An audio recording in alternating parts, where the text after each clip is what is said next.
Dante, saan ka ba galing kagabi? Muntik na mapahamak ang anak mo eh. Sinabi ko na kasing huwag siyang lalabas. Ang tigas ng ulo niya. Kasi naman eh. Ay, nasaan si Raul? Gusto ko siyang makausap. Kasama niya si Pido ngayon. Ano? Hinahanap nila kung sino yung manananggal. Raul, wala tayong makitang may sugat sa lugar na ito. Teka, sigurado ka ba talagang tinamaan mo siya? Oo, Pido. Hindi ako maaari magkamali. Nakita mo ang dugo sa aking itak, hindi ba? Oo. Pero hindi kaya sarili mo ang nasugatan mo? Hindi. Nakita ko kung paano siya namilipit sa sakit nang mataga ko siya. Isang bahagi naman ng katawan mo siya tinamaan. Sa braso. Oh, anong nangyari sa lakad niyo? Wala ako. Akala ko ba't natamaan mo? Bakit sasabihin mo ngayon? Wala. Duda ko namin, hindi taga rito sa atin ang manananggal na yan. Baka taga ibang lugar. Raul, sigurado ka bang lahat ng tao dito sa lugar natin napuntahan niyo? Oo, tay. Si Melanie at si Lucing, kasama ba sa mga napuntahan niyo? Balikan natin ang kasaysayang pangbuo sa lingkod.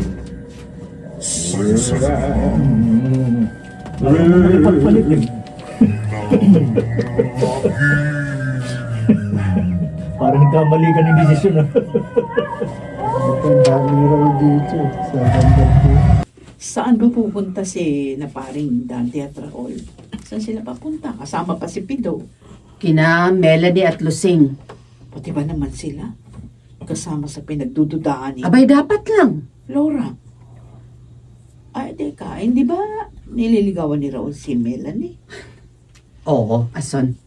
Hindi naman kaya magalit yun. Kapag pati sila pagdudaan ng anak mo. Tama lang ang ginagawa nila. Dahil dito natin malalaman kung sino talaga sila. Oh, bilisan yung paglalakad. Malapit na tayo sa bahay ng maginang Lucing at Melanie. Sandali. Tama ba itong gagawin natin? Okay lang ba ito sa'yo? Huwag niyo ako lalahanin. Ilagay mo na sa sink. Mabuti nga ang ginagawa natin eh. Parang mawala ang duda ni Itay. Ha? Oh, ayun ang bahay nila. Raul, maiwan ka dito. Kami na lang ni Pido ang tutuloy. Tama. Sana maintindihan mo. Wala pa ho si inay, hindi pa bumabalik. Saan siya nagpunta? Pagising ko kanina, wala siya. Siguro ho, maaga pumunta sa bayan. Ganun ba? Mang Dante, bakit nakatingin kayo sa braso ko? Wala. Tinitingnan ko lang kung may sugat ka. Oh? O sige, naalis na kami. Pakisabi sa inay mo. Gusto ko siyang makita, makausap. Oh, nasaan ang anak mo? Ba't hindi mo siya kasama? Ibig mong sabihin, hindi pa siya umuwi dito? O hindi ba kasama niyo siya? O, akala namin ni Pido, umuwi na siya. Nauna na. Dahil wala na siya sa lugar na pinag-iwanan namin sa kanya. Ano? Oh, Diyos ko, Dante. Ang tigas anak talaga mo. ng ulo ng lalaking yun. Saan ka pupunta? Babalik ako doon. Ano? Hahanapin kong anak mo. Raul, kagagaling lang dito ng Itay mo at ni Mang Pido. Alam ko, Ha? kasama nila ako kanina. Ba't hindi ka tumuloy? Kasama ka pala nila. Iniwan nila ako eh. Ano? Ayaw nilang makialam ako sa gagawin nila. Bakit? Anong ginawa nila? Saka na ako magpapaliwanag sa'yo. Ano? Sandali. Naguguluhan ako eh. Ano ba talaga nangyayari? Wala pa ba si Aling Lusing? Wala pa. Melanie? Narito na palang ina eh. Aling Lusing? Raul? Bakit ganyan ang tingin mo sa akin? Ano ho yung nasa braso niyo? Nay? May sugat kayo? Raul! Ang Itay. Bumalik siya. Madali ka, Melanie. Ipasok mo si Aling Lusing sa loob. Saan? Hindi siya dapat makita ni Itay. Huwag niyo na siyang itago. Nakita ko na. Tay, Mang Dante? Ikaw, Lucing. Ikaw ang manananggal. Inay? Pinooli ka. Tulungan mo ako. Dali natin si Lusing kay Kapitan. Dante, huwag! Sandali. Huwag! Nagkakamali kayo. Raul, tulungan mo si inay. Nagkakamali kayo. Pasensya na, Melanie. Wala akong magagawa. Tayo na! Halika na! Tama na ko kayo. Binabati ko kayo sa tagumpay nyo, Dante. Lalo na si Raul. Isang kabayanihan ang nagawa niya. Kung hindi dahil sa kanya, hindi natin mahuhuling halimaw na si Lusing. Pero, bakit hindi nyo na isinama pa ang kanyang anak na si Melanie? Wala ho tayong katibayan laban sa kanya. Hindi pa ba sapat na katibayan ng pagiging mag-ina nila? Hihintayin nyo pa ba na may mabiktima pa sa atin? Halika, samahan nyo ko.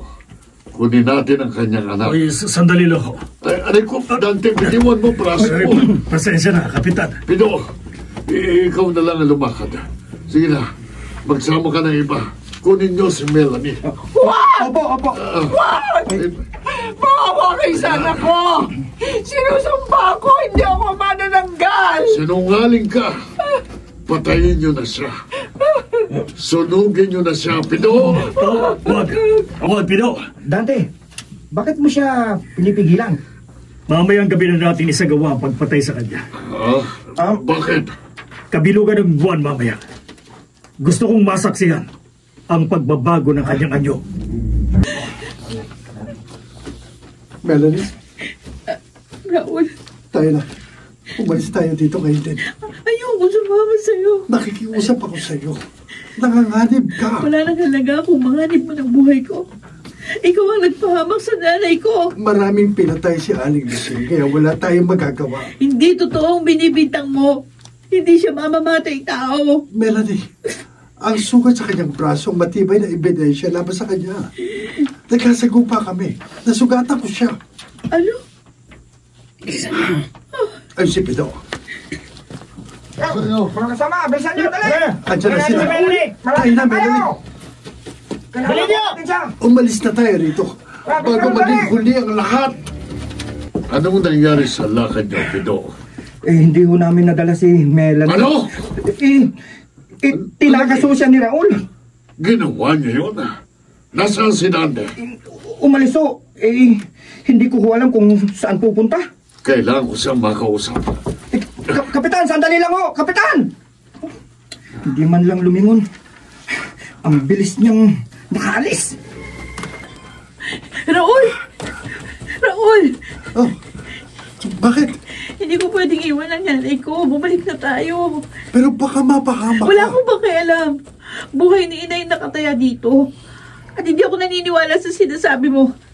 Ako ang higit na nakakakilala sa kanya. At nagkakamali kayo. Kaya mong patunayan ang sinasabi mo? Makikinig ba sila sa'yo? Mga kasama, malapit nang sumapit ang gabi.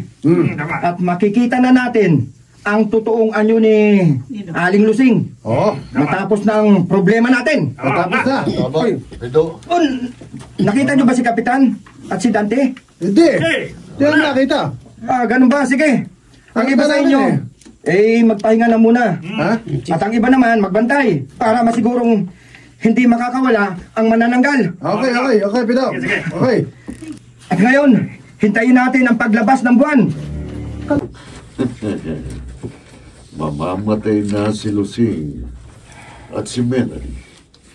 Hindi nakapagtataka na itinakas siya ni Raul. Ang pag-ibig niya naman.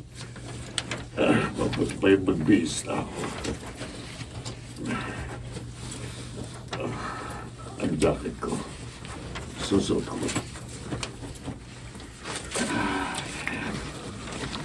Lalabas na ako. Ano yun? Wait ako. Sisilipin ko sa bintana. Wala naman. Baka pusa lang o ibang hayop. Lalabas na ako. Dante, saan ka pa galing? Kanina ka pa namin iniintay. May inasikaso lang ako. Uy, bakit hinihingal ka? Oo, medyo. Handa na ba ang lahat? Uy, narito na pala si Kapitan eh. No. Malabas na ang buwan. Oo nga ho. Kung gano'n, simulan na nating sunugin si Lusing. Ho? Pero... Gawin niyo na. Lalabas ang kanyang totoong anyo habang sinusunog natin siya na nakatapat sa buwan. Gawin niyo na. Opo. Sandali lang. No. Bakit, Dante? Bigyan niyo ako ng matulis na kawayan. Bakit? Gusto ko lang makasiguro para hindi makatakas ang manananggal. Yun ang itutusok ko sa kanya. Sandali, kukuha ko. Magandang iniisip mo. Sige. Bigyan niyo siya. Yung pinakamatulis, ha? Oo, Kap. Ito na, oh. Okay na. Napakatulis nito. Ngayon, para sa katapusan ng tunay na manananggal, tanggapin mo ito.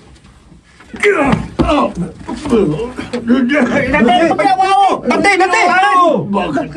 Dan! Ako? Anong nangyari? Mga kasama, siya ang tunay na manananggal. Ano? Si Kapitan Lucio. Si Kapitan! Mga kasama, si Kapitan! O yan, inalis ko ang jacket niya. May malaki siyang sugat sa kanyang braso. Oo nga! May sugat siya! Pakawalan niyo na si Lusing. Wag! Wow! Tingnan nyo! Tingnan nyo! Nagpabago siya! Pagbabayaran nyo ng dugo ang ginawa nyo ito. Mga kasama, tingnan nyo ang kanyang anyo! Pagsisya ng lahat ng ito. Bakit natin ako? Tama nga, tama! Siya nga ang manananggal! Dante, na siya at hindi si Lusing ang tunay na manananggal. Ayun o! Maliban sa sugat na nakita ko sa kanya, inobserbahan ko siya. At binalikan ko isa-isa ang mga pangyayari. Paano? Una, siya ang dahilan kung bakit lagi kaming bigo na mahuli ang kriminal.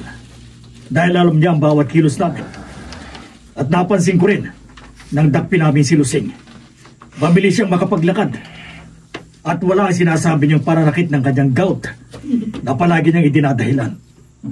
At hindi rin siya dating nagusot ng jacket, lalo pat mainit ang panahon. Talaga? Oo. Ginawa ko lang ang sinabi niya. Gamitin ko ang aking talino.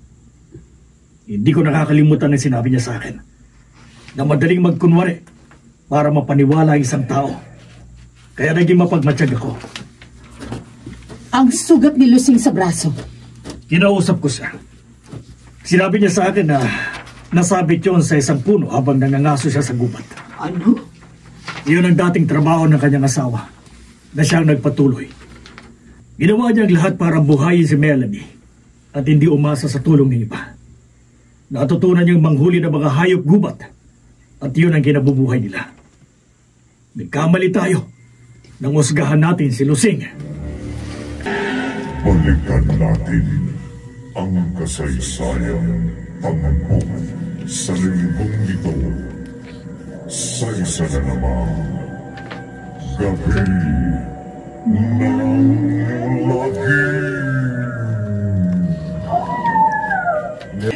Melanie, anak, inay. Akala ko hindi na tayo muli magkikita. Bakit ka ba nila pinagbintangan? Nagkamali lamang sila. Ang tao unawaan ko kung bakit. Nagpapasalamat din ako kay Dante. Hindi niya tayo pinabayaan. Ang aking ama, pinagbintangan din ba siya noon? Si Kapitan din na may pakananan lahat. Pinagbubuntis kita noon. Sunod-sunod din noon ang patayan sa ating lugar na kagagawan di umano ng halimaw. Hanggang sa mawala siya. Nalaman ko na lamang napatay na at ipinatapon ni Kapitan Lucio kanyang bangkay sa dagat. Napakasama niya. Pero tapos na ang lahat, anak. Nagbayad na siya sa kanyang mga ginawa. At tatahimik na tayo. Ayun sila, Ang mga tao. Hindi. Ayun sila. Ason, anong ginagawa mo? Iniipon ko yung mga abo ni Kapitan Lucio. Bakit? Gusto kong dalhin sa puntod ni Poldo. Bilang patunay na nabigyan na ng hustisya ang kanyang pagkamatay. Hindi pa ba sapat na nasaksihan mo kung paano siya naghirap nung sunugin siya ng ating mga kabarangay? Sapat na yun sa akin. Pero iba naman kay Poldo. At naniniwala ako na makagagaan sa kanyang kaluluwa ang gagawin ko. Ay, hindi kaya mas makabigat sa kanya dahil ibibigay mo sa kanya ang bahagi ng katawan ng isang masamang nilalang? Oh, bakit nyo sila dinala dito? Dahil gusto namin bigyan sila ng isang masayang salo-salo. Ama! Bilang tanda ng pagsisisi at pagiging ng tawad sa ating pagkakamali. Hindi nyo na dapat na ginawa pa ito. Bakit naman? Tama lang natapos ang lagim na naganap sa ating lugar. Oo nga ho. Oh, sige na, Lusing. Melanie, tanggapin nyo na. Sige nga naman. Ay, isa nga pala, Melanie. Wala. Mamayang gabi, papasyal daw sa inyo si Raul. Sana naman, sagutin mo na siya. Oo nga naman.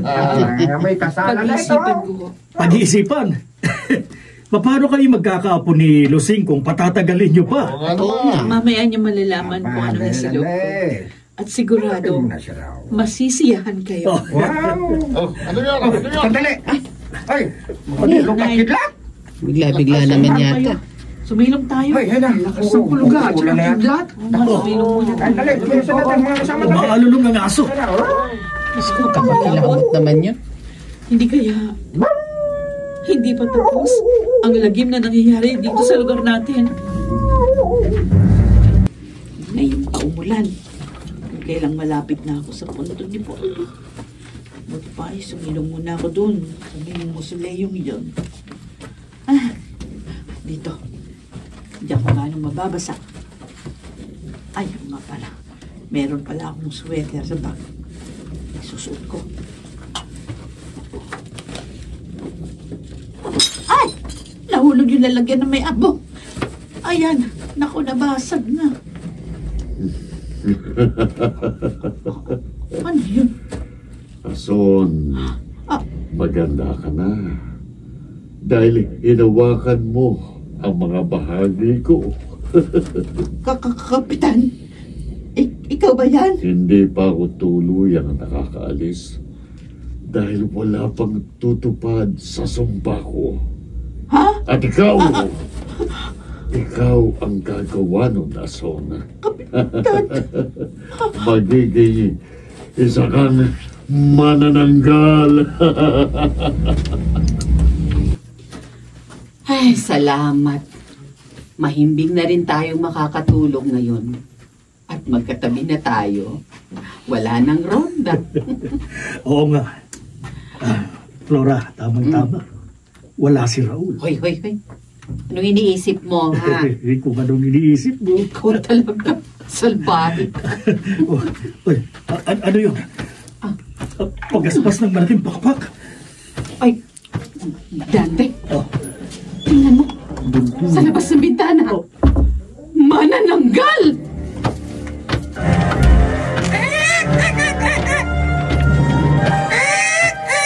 Part 2. Ito pa din. Dapat may... Si Asan nga ang manananggal. Ay nandun ako pumunta sa kanyang sumpa. Dapat may ano, no?